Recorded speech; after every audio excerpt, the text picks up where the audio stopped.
Hello viewer, welcome back to our channel maths zone with PP. मैं संजीव कुमार आज आपको class 12 की इतिहास बुक की चैप्टर 2 जो राजा नगर और किसान है उसकी पार्ट 3 की जानकारी देता हूँ। पार्ट 1 की और पार्ट 2 की आपको डिस्क्रिप्शन में लिंक मिल जाएगी, जहाँ से आप जा करके पूरी चैप्टर की जानकारी ले सकते हैं। तो आइए स्टार्ट होते हैं अब। हाँ, तो आइए आज की क्लास हम सिक्के और राजा से शुरू करते हैं। तो इस टॉपिक के अंतर्गत हम देखेंगे व्यापार के लिए सिक्के का प्रचलन से विनिमय कुछ हद तक आसान हो गया था। चांदी और तांबे के आहत सिक्के ये 6ठी शताब्दी ईसा पूर्व सबसे पहले ढाले गए और प्रयोग में आए। पूरे उपमहाद्वीप में खुदाई के दौरान इस प्रकार के सिक्के मिले हैं। मुद्रा शास्त्रियों ने इसका और अन्य सिक्कों का अध्ययन करके उसके वाणिज्यिक प्रयोग के संभावित क्षेत्रों का पता लगाया है। आहत सिक्के पर बने प्रतीकों को उन विशेष मौर्य वंश जैसे राजवंशों के प्रतीकों से मिलाकर पहचान करने की कोशिश की गई, तो पता चला कि इन सिक्कों के राजाओं ने जारी किया था। यह भी संभव है कि व्यापारियों, धनपतियों और नागरिकों ने इस प्रकार के कुछ सिक्के जारी किए हों। शासकों की प्रतिमा और नाम के साथ सबसे पहले सिक्के हिंदू यूनानी शासकों ने जारी किए थे, जिन्होंने 2वीं शताब्दी ईसा पूर्व में उपमहाद्वीप के उत्तर पश्चिम क्षेत्र का नियंत्रण स्थापित किया था। हालांकि सोने के सिक्के बड़े पैमाने पर प्रथम शताब्दी ईस्वी में कुषाण राजाओं ने जारी किए थे। इसके आकार और वजन तत्कालिक रोमन सम्राटों तथा ईरान के पार्थियन शासकों द्वारा जारी सिक्के के बिल्कुल समान थे। उत्तर और मध्य भारत में कई पुरास्थलों पर ऐसे सिक्के मिले हैं। सोने के सिक्कों के व्यापक प्रयोग से संकेत मिलता है कि बहुमूल्य वस्तुओं और भारी मात्रा में वस्तुओं का विनिमय किया जाता था।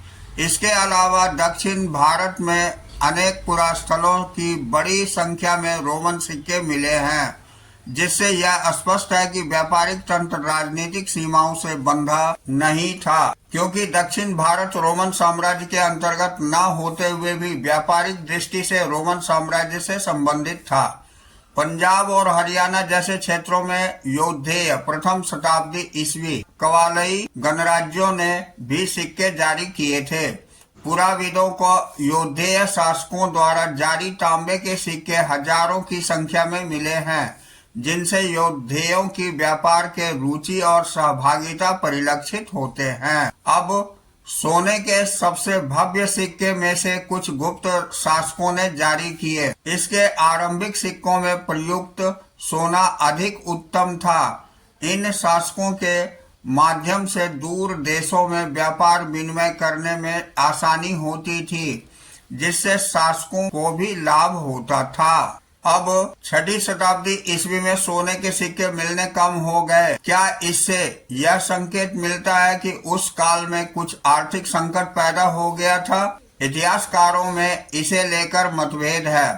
कुछ का कहना है कि रोमन साम्राज्य के पतन के बाद दूरवर्ती व्यापार में कमी आई, जिससे उन राज्यों, समुदायों तथा क्षेत्रों की संपन्नता पर असर पड़ा जिन्हें दूरवर्ती व्यापार से लाभ मिलता था। अन्य का कहना है कि इस काल में नए नगरों और व्यापार के नवीन तंत्रों का उदय होने लगा था। उसका यह भी कहना है कि यद्यपि इस काल के सोने के सिक्कों का मिलना तो कम हो गया, लेकिन अभिलेखों और ग्रंथों में सिक्कों का उल्लेख होता रहा है। क्या इसका अर्थ यह हो सकता है कि सिक्के इसलिए कम मिलते हैं और उसका किसी ने संग्रह करके नहीं रखा था? अब हम मूल बातें देख लेते हैं। मूल बातों के अंतर्गत अभिलेखों का अर्थ कैसे निकाला जाता है, इसकी जानकारी हम लेंगे। तो आइए इसकी जानकारी लेते हैं। अभी तक हम इन बातों के अलावा अभिलेखों के अंशों के बारे में अध्ययन कर रहे थे, लेकिन इतिहासकारों को यह कैसे ज्ञात होता है कि अभिलेखों पर क्या लिखा है? अब इसकी जानकारी लेंगे। यहाँ देखिए, हर समय के अनुसार सारे सिक्कों को दिखाया गया है। तो ये पहले जो प्रचलन में सिक्के थे, सोने के सिक्के, तांबे के सिक्के, उसके बारे में बताया गया है। तो आइए इससे आगे हम डिटेल जानकारी लेते हैं। तो इसके अंतर्गत हम पहले पॉइंट देखेंगे ब्राह्मी लिपि का अध्ययन। तो इसमें दिया हुआ है कि आधुनिक भारतीय भाषाओं में प्रयुक्त लगभग सभी लिपियों का मूल ब्राह्मी लिपि है। ब्राह्मी लिपि का प्रयोग अशोक के अभिलेखों में किया गया है। 18वीं सदी से यूरोपीय विद्वानों ने भारतीय पंडितों की सहायता से आधुनिक बंगाली और देवनागरी लिपि में कई पांडुलिपियों का अध्ययन शुरू किया और उनके अक्षरों का प्राचीन अक्षरों के नमूनों से तुलना शुरू की। तो आरंभिक अभिलेखों का अध्ययन करने वाले विद्वानों ने कई बार यह अनुमान लगाया कि ये संस्कृत में लिखे हैं, जबकि प्राचीनतम अभिलेख वस्तुतः प्राकृत में थे। फिर भी दशकों बाद अभिलेख वैज्ञानिकों ने अथक परिश्रम के बाद जेम्स प्रिंसेप ने अशोक कालीन ब्राह्मी लिपि का 1838 ईस्वी में अर्थ निकाल लिया। अब हम अगली टॉपिक देखेंगे, खरोष्ठी लिपि को कैसे पढ़ा गया। तो आइए इसकी जानकारी लेते हैं। पश्चिमोत्तर के अभिलेखों में प्रयुक्त खरोष्ठी लिपि के पढ़े जाने की कहानी अलग है।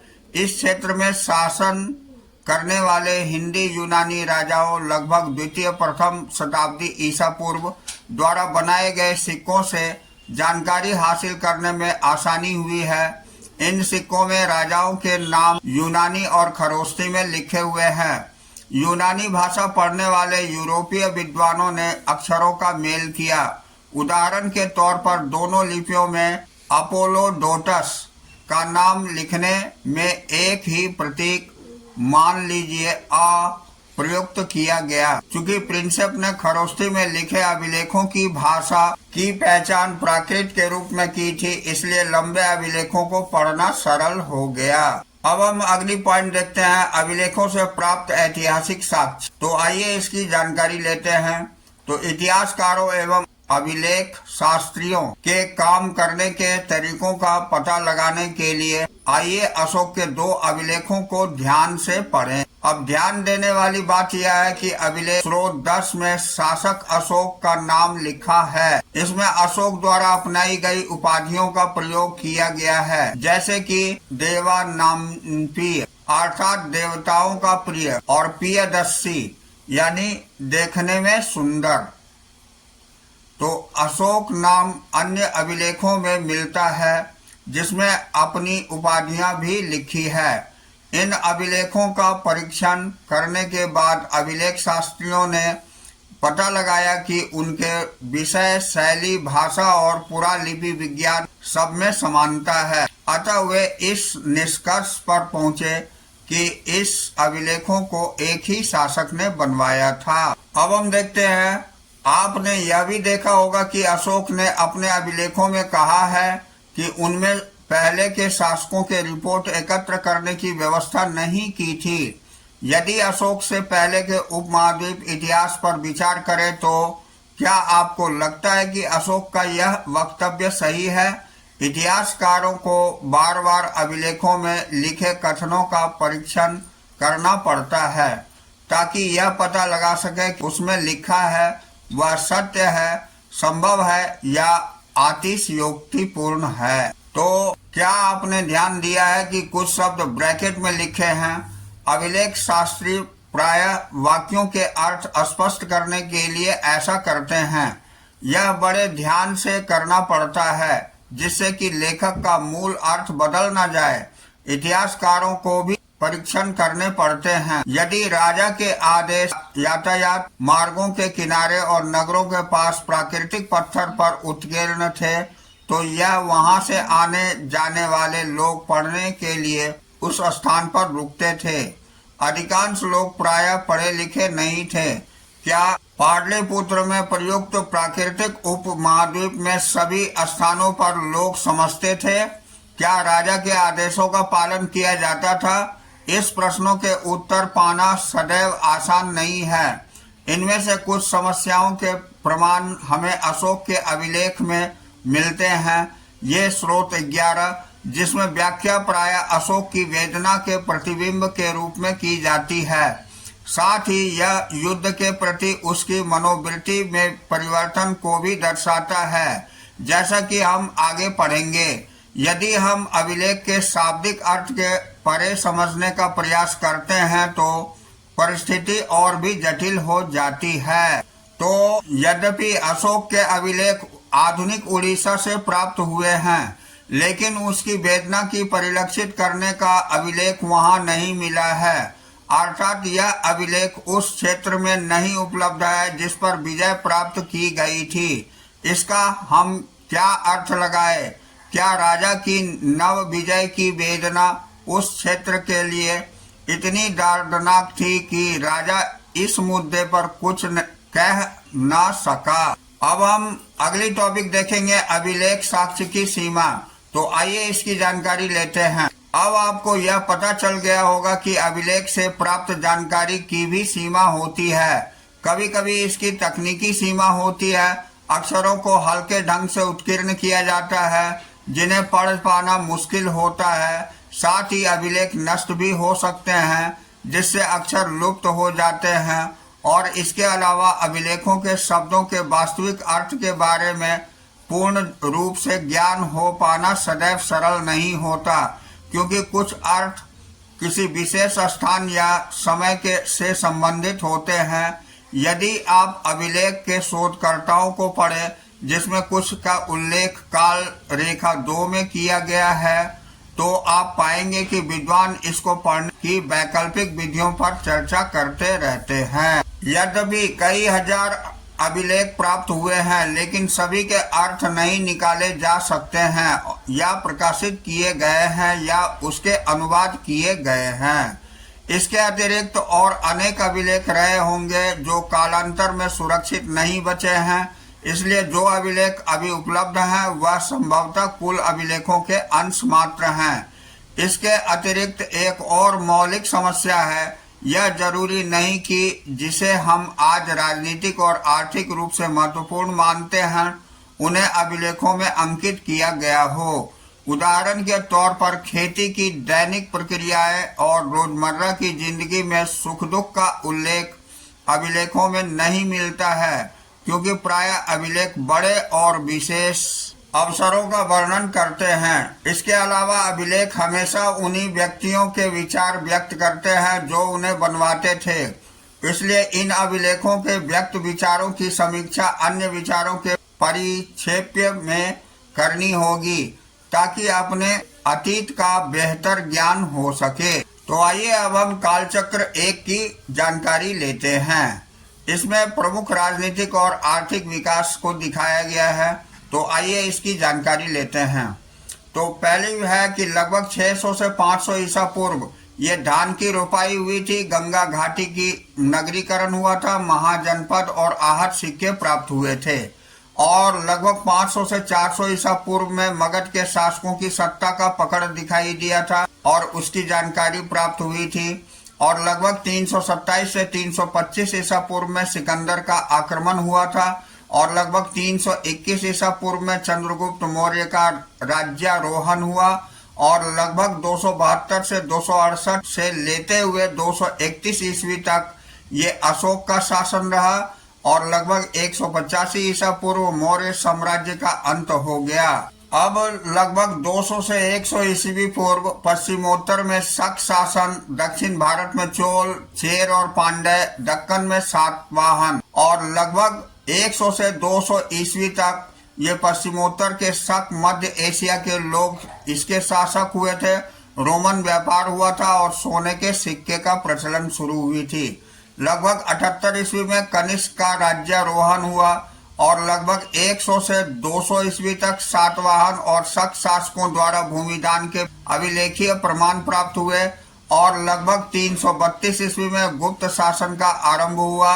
लगभग 335 से 375 तक समुद्रगुप्त शासन में रहे। और लगभग 375 से 415 ईस्वी तक चंद्रगुप्त द्वितीय जो दक्कन में वाकाटक में थे। और लगभग 500 से 600 ईस्वी में कर्नाटक में चालुक्यों का उदय हुआ और तमिलनाडु में पल्लवों का उदय हुआ। और लगभग 606 से 647 ईस्वी में कन्नौज के राजा हर्षवर्धन और चीन यात्री स्वयं त्यांग की यात्रा हुई थी। और लगभग 712 में अरबों की सिंध पर विजय हुआ था। तो इतिहास के साक्ष्यों के आधार पर ये सारी जानकारी हमें प्राप्त होती है। अब इसके अंतर्गत नोट में हम देख लेते हैं, आर्थिक विकास का शुद्ध काल निर्धारण आसान नहीं है। साथ ही उपमहाद्वीप में अनेक भिन्नताएं हैं जिनमें काल रेखा में इंगित नहीं किया गया है।